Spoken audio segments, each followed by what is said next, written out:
I think it's really helpful as a tool though for the team in general. They really like the songs. A rep closed a deal a couple weeks ago, and before she put it to close one, she made sure that her Ambition account had been set up.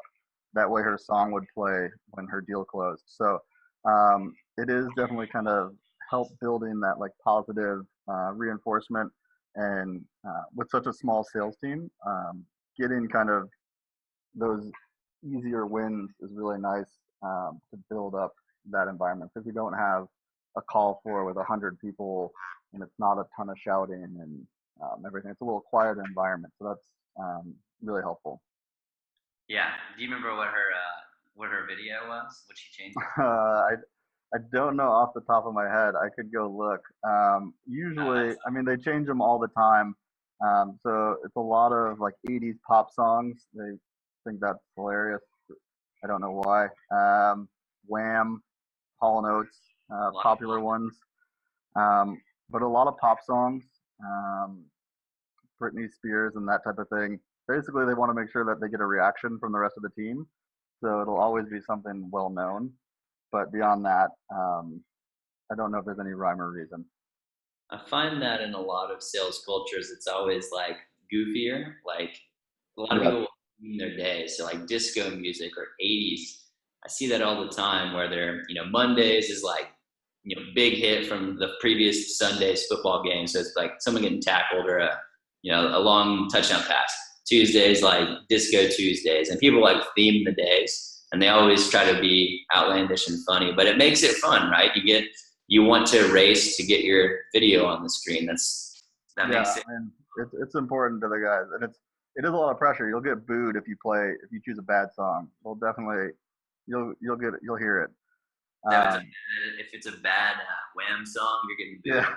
Yeah, the reps aren't super happy if there's a bad song. Awesome. But yeah, another thing is that we have stand-ups every day, and so the reps in the San Francisco office will get in a group kind of in front of the TVs actually, and so they're going to go over what they're doing that day in the morning, and then what they did that day in the afternoon, and you'll have those scoreboards that'll show how many calls were made and how many deals were closed right there in front of them. So it kind of provides the context of what they did and what their goal was and how it compared to the rest of the business.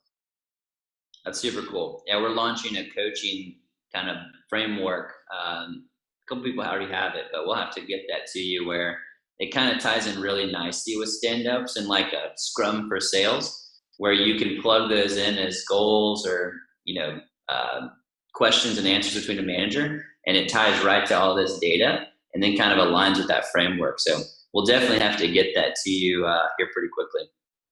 For sure.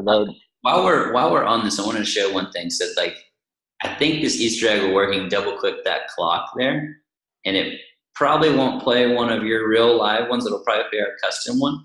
But for anybody that doesn't know what we're talking about here, what Adam's talking about here, is this is what is happening when the reps get recognized. So if they close a deal or book a meeting, whatever Adam or the manager puts in there as a trigger, that is going to show the reps anthem song here and play it on the TV. So we can see actually. Oh, there he is. So this is a live one. I think if it's playing on your side, the audio is not coming through. It might be on your headphones. You're probably getting blasted on your headphones.